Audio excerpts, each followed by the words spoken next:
তারেক রহমানের বিরুদ্ধে অপপ্রচারের প্রতিবাদে ছাত্রদলের বিক্ষোভ, নির্বাচন বানচালের নতুন ষড়যন্ত্র, মন্তব্য ফখরুলের।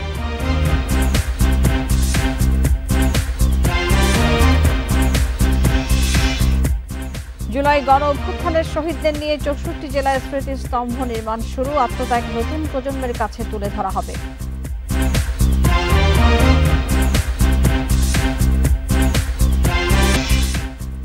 নারী আসনে নির্বাচন পদ্ধতি নিয়ে দলগুলো একমত হয়নি, সরাসরি ভোট চায় জামায়াত, এনসিপি, বিএনপির বিরোধিতা।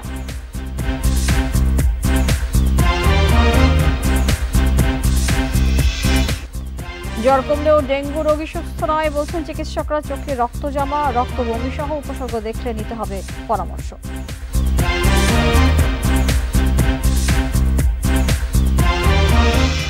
স্বাগত জানাচ্ছি বিরতি সংবাদ রাত ৯টায় বাংলাদেশে। আপনাদের সাথে আছে আমি মাহমুদা মমতা। শিরোনাম বলছিলাম, এবারে চলে যাচ্ছে পুরো খবরে। নির্বাচন বানচাল করতে দেশে নতুন করে ষড়যন্ত্র শুরু হয়েছে বলে মন্তব্য করেছেন বিএনপি মহাসচিব মির্জা ফখরুল ইসলাম আলমগীর। বলেন, ভোটাধিকার হরণ করার চক্রান্তে লিপ্ত হয়েছে একটি মহল। রাজধানীর নয়াপল্টনের বিক্ষোভ সমাবেশে এসব কথা বলেন তিনি। এ সময় নেতারা অভিযোগ করেন, সোহাগ হত্যাকাণ্ডের দায় পরিকল্পিতভাবে বিএনপির উপর চাপানো হচ্ছে।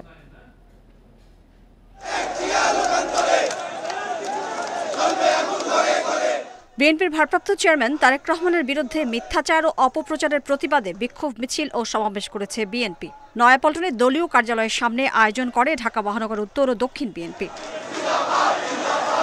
সমাবেশে বিএনপি নেতা মির্জা আব্বাস বলেন, ব্যবসায়ী সোহাগ হত্যাকে ভিন্ন খাতে প্রবাহের চেষ্টা করছে কয়েকটি রাজনৈতিক দল। জড়িতদের দ্রুত বিচারের দাবি জানান তিনি।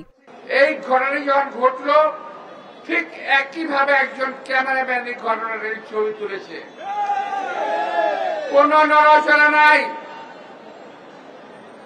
কোন কাপুনি নাই। খেয়াল করে দেখবেন ভিডিওটি একেবারে মনে হয় তৈরি করা একটা ভিডিও। অর্থাৎ এই ঘটনাটি ঘটবে, ভিডিও করবে, যেই পেশির সামনে তুলে ধরবে, জাতির সামনে বিএনপিকে মাথা নত করতে বাধ্য করবে, এমন চিন্তা তারা করেছিল। এ সময় বিএনপি মহাসচিব বলেন, নির্বাচন বানচালের নতুন চক্রান্ত শুরু হয়েছে। 2026-এর ফেব্রুয়ারিতে নির্বাচন হতেই হবে, না হলে প্রতিরোধ গড়ে তোলা হবে বলে হুঁশিয়ারি দেন মির্জা ফখরুল। আমরা যারা কারো পরে ফাঁতা পাতা ফাঁদে পা না দেয়, তারা চেষ্টা করছে আমাদেরকে উত্তেজিত করে তাদের পাতা ফাঁদে পা দেওয়ার জন্য, যাতে আমরা উত্তেজিত হয়ে যাই। আমরা যেন কোনো উত্তেজিত না হই। আমরা শান্তিপূর্ণভাবে গণতন্ত্রের দিকে এগিয়ে যাচ্ছি। আমরা শান্তিপূর্ণভাবে গণতন্ত্র চাই। আমাদের লক্ষ্য এখন একটাই, যে বাংলাদেশে এই 26 ফেব্রুয়ারিতে নির্বাচন হতে হবে। এর আগে আইন শৃঙ্খলা পরিস্থিতি অবনতি ও শিক্ষা প্রতিষ্ঠানে শিক্ষার পরিবেশ নষ্টের প্রতিবাদে বিক্ষোভ মিছিল করে ছাত্রদল।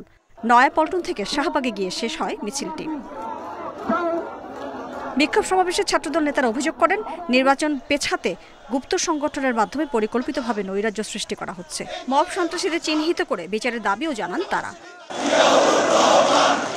Mahmuda Moumita, independent news, Dhaka. BNP এখন চাঁদাবাজ এবং সন্ত্রাসের দলে পরিণত হয়েছে বলে মন্তব্য করেছেন এনসিপির আহ্বায়ক নাহিদ ইসলাম। বিএনপি ৭২-এর সংবিধান টিকিয়ে রাখার চেষ্টা করছে বলেও মন্তব্য করেছেন তিনি। দুপুরে পটুয়াখালীর পদযাত্রায় তিনি এসব মন্তব্য করেন। নাহিদ ইসলাম আরও বলেন, ষড়যন্ত্র করে গণজাগরণকে থামানো যাবে না।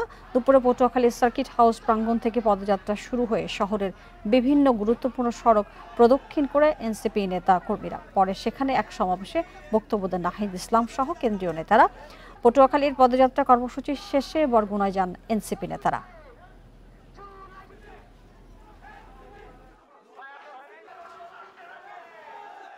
৭২-এর সংবিধানকে টিকিয়ে রাখতে চাচ্ছে এখন বিএনপি। বিএনপি এখন চাঁদাবাজদের দল তৈরি হয়েছে, সন্ত্রাসদের দল তৈরি হয়েছে, মুজিববাদের নতুন পাহারাদার হিসেবে আবির্ভূত হয়েছে। ফলে চাঁদাবাজ এবং মুজিববাদের নতুন পাহারাদার এসেছে। সেই পাহারাদারকেও আপনাদেরকে প্রতিহত করতে হবে, তাদের বিরুদ্ধে সংগ্রাম করতে হবে। এখনো নারী আসনে নির্বাচন পদ্ধতি আর উচ্চকক্ষের গঠন নিয়ে ঐকমত্য হয়নি। বিএনপি ১০০ নারী আসনে সরাসরি ভোটের বিপক্ষে। উচ্চকক্ষের প্রতিনিধি দলীয়ভাবে নির্ধারণ চায় দলটি, যেখানে এনসিপি এবং জামায়াত দুই ক্ষেত্রেই সংখ্যানুপাতিক পদ্ধতির পক্ষে আছে। এমন বাস্তবতায়ও ঐকমত্য কমিশনের আশা জুলাইয়ের মধ্যে জাতীয় সনদের কাজ শেষ করা যাবে।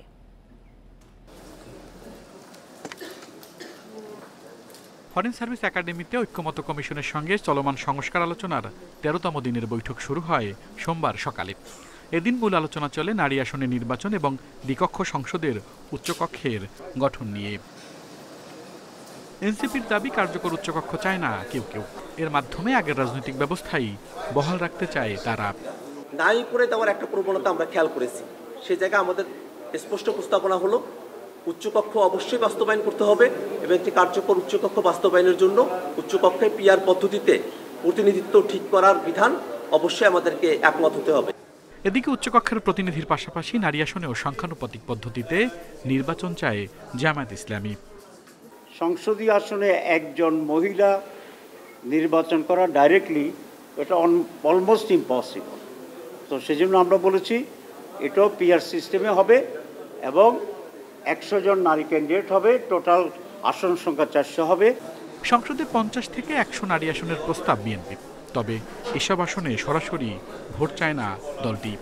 সরাসরি নারী আসনে নির্বাচনের ক্ষেত্রে এবং আরও কনস্টিটিউয়েন্সিস ডিলিমিট করে আরও ১০০ কনস্টিটিউয়েন্সি যদি ডিলিমিট করা হয় তাহলে ৩০০+৪০০ করে এখানে বিভিন্ন পদ্ধতির যে নির্বাচন প্রক্রিয়ার প্রস্তাব সংস্কার কমিশনগুলোর পক্ষ থেকে দেয়া হয়েছে, সংবিধান সংস্কার কমিশন এবং নির্বাচনী ব্যবস্থা সংস্কার কমিশনের পক্ষ থেকে দেয়া হয়েছে। সেখানে কিছু কিছু প্রস্তাব আছে যেগুলো আসলে বাস্তবায়ন করা অত্যন্ত দুরূহ। সংস্কার আলোচনায় মতের ঐক্য অনৈক্য থাকলেও চলতি মাসের মধ্যেই জাতীয় সনদের বিষয়ে সবাই একমত হবে বলে আশাবাদী ঐক্যমত্য কমিশন। মোট প্রার্থীর মধ্যে ন্যূনতম 1/3 আসনে নারী প্রার্থিতা নিশ্চিত করার কথা, এটা নিয়ে আলোচনা হয়েছে। এর বাইরেও কিছু কিছু প্রস্তাব এসছে, ফলে আমরা এই জায়গায় একমত হতে পারিনি। আমরা সিদ্ধান্ত নিয়েছি কমিশন এটা পুনর্বিবেচনা করে আজকের আলোচনা, গত কয়েকদিনের আলোচনার পরিপ্রেক্ষিতে আগামীকাল এই আলোচনা অব্যাহত রাখবে। সোমবারের আলোচনায় ইসলামী আন্দোলন, সিপিবি, গণসংহতি আন্দোলন সহ ৩০টি রাজনৈতিক দল অংশ নেয়। আল আমিন হোসেন, ইন্ডিপেন্ডেন্ট নিউজ, ঢাকা। জুলাই গণ অভ্যুত্থানের শহীদদের স্মৃতি ধরে রাখতে ৬৪ জেলায় জুলাই শহীদ স্মৃতিস্তম্ভ নির্মাণ করা হচ্ছে। দুপুরে গণভবনের সংবাদ সম্মেলনে এই ঘোষণা দেন সংস্কৃতি উপদেষ্টা মোস্তফা সরওয়ার ফারুকী। জুলাই শহীদের আত্মত্যাগ নতুন প্রজন্মের কাছে তুলে ধরতেই এই উদ্যোগ। তিনি জানান ৪ আগস্টের মধ্যে সব জেলায় স্মৃতিস্তম্ভ নির্মাণ শেষ হয়ে যাবে। স্মৃতিস্তম্ভগুলো হবে লেখা নির্ভর, কারণ জুলাই অভ্যুত্থান মূলত স্লোগান, কবিতা, বিবৃতি এবং লেখার মাধ্যমে প্রাণ পেয়েছে। ফারুকী আরও জানান ৫ আগস্ট গণভবনে আনুষ্ঠানিকভাবে জুলাই স্মৃতি জাদুঘর উদ্বোধন করা হবে, তবে সাধারণ দর্শনার্থীদের জন্য জাদুঘর পরে উন্মুক্ত করা হবে। এ সময় নারী ও শিশু বিষয়ক উপদেষ্টা শারমিন মুর্শিদ জানান জুলাই অভ্যুত্থানে নারী যোদ্ধারা কেন অভ্যুত্থানের পর ঘরে বন্দী হয়ে গেলেন তা খতিয়ে দেখা দরকার। আমরা বিশ্বাস করি নারায়ণগঞ্জে যেটা শুরু হলো ৪ আগস্টের মধ্যে সারা দেশে এই স্মৃতিস্তম্ভের কাজ শেষ হবে এবং এই স্মৃতিস্তম্ভটা হচ্ছে টেক্সট বেস। আপনারা জানেন যে এবার জুলাইয়ের আন্দোলনে লাইন, টেক্সট, কথা, স্লোগান, কবিতা এগুলো খুব গুরুত্বপূর্ণ ছিল। ওইগুলো দিয়েই এই স্মৃতিস্তম্ভটা তৈরি হচ্ছে। আর যারা এত সাহসিকতার সাথে যুদ্ধ করলেন তারা কেন মুখ লুকিয়ে ফেলল, এটাও কিন্তু আমাদের বোঝার প্রয়োজন আছে। কিন্তু এই মেধাবী যোদ্ধা, আমি বিশ্বাস করি তারা এটা থেকে বেরিয়ে আসবে। জুলাই আন্দোলনের সময় নৃশংসভাবে মানুষ হত্যাকারীদের দৃষ্টান্তমূলক শাস্তি দেওয়া হবে বলে জানিয়েছেন আইন উপদেষ্টা আসিফ নজরুল। দুপুরে নারায়ণগঞ্জে শহীদদের নামে নির্মিত প্রথম জুলাই শহীদ স্মৃতিস্তম্ভ উদ্বোধনের সময় এসব কথা বলেন তিনি। শহরের হাজীগঞ্জ এলাকায় স্মৃতিস্তম্ভটি উদ্বোধন করেন অন্তর্বর্তী সরকারের ৫ উপদেষ্টা। এ সময় শহীদদের আত্মত্যাগের কথা স্মরণ করেন তারা। নারায়ণগঞ্জে শহীদদের নামে নির্মিত হলো দেশের প্রথম জুলাই শহীদ স্মৃতিস্তম্ভ। সোমবার দুপুরে নারায়ণগঞ্জের হাজীগঞ্জ এলাকায় স্মৃতিস্তম্ভটি উদ্বোধন করেন আইন উপদেষ্টা আসিফ নজরুল, পরিবেশ উপদেষ্টা সৈয়দা রিজওয়ানা হাসান সহ অন্তর্বর্তী সরকারের ৫ উপদেষ্টা। এ সময় আইন উপদেষ্টা ডক্টর আসিফ নজরুল বলেন, আন্দোলনের সময় শিক্ষার্থী ও সাধারণ মানুষকে বীভৎস কায়দায় হত্যা করা হয়েছে। এছাড়া জুলাই হত্যাকাণ্ডে যারা মামলা করছে তাদের সর্বোচ্চ নিরাপত্তা দেওয়ার আহ্বান জানান তিনি। যারা জুলাই হত্যাকাণ্ডের জন্য অভিযোগ করেছে, মামলা করেছে, তাদের বিরুদ্ধে অন্যান্য পক্ষ বিভিন্ন শত্রুতামূলক মামলা দিয়ে তাদেরকে বিভিন্নভাবে হেনস্থা করার চেষ্টা করছে। আপনাদের তাদেরকে সর্বোচ্চ প্রোটেকশন দিবেন এটা আশা করি। গণ অভ্যুত্থানের শহীদদের স্মরণ করে পরিবেশ উপদেষ্টা সৈয়দা রিজওয়ানা হাসান বলেন, নারায়ণগঞ্জে 56 জন শহীদ হয়েছে। তাদের আত্মত্যাগের মধ্য দিয়েই জনগণ পেয়েছে স্বৈরাচার মুক্ত বৈষম্য বিরোধী দেশ। ওদেরকে মনে রাখার শ্রেষ্ঠ উপায় হচ্ছে ওদের পরিবাররা যে যন্ত্রণাটা বয়ে নিয়ে বেড়াচ্ছেন সেই যন্ত্রণাটা লাঘব করে দেয়া। কেমন করে আমরা লাঘব করব? আমরা লাঘব করব হচ্ছে দলীয় স্বার্থ, ব্যক্তি স্বার্থের ঊর্ধ্বে দাঁড়িয়ে। এদিকে কুমিল্লা, খাগড়াছড়ি ও চাঁদপুরেও জুলাই স্মৃতিস্তম্ভ নির্মাণ কাজের উদ্বোধন করা হয়। গণ অভ্যুত্থানের বর্ষপূর্তি উপলক্ষে শহীদদের স্মরণে সারা দেশে জুলাই স্মৃতিস্তম্ভ নির্মাণ করছে গৃহায়ন ও গণপূর্ত মন্ত্রণালয়। Independent news. 24 জুলাই গণ অভ্যুত্থানে নারীর অবদান স্মরণে পালিত হচ্ছে জুলাই উইমেন্স ডে।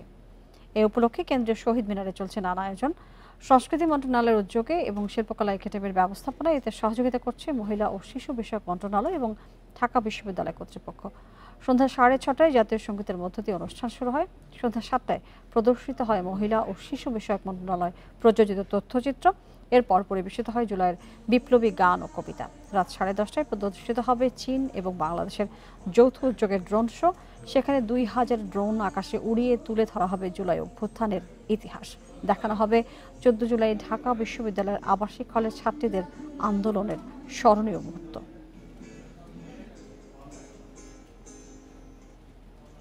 আর এই ছিল এখনকার সংবাদে।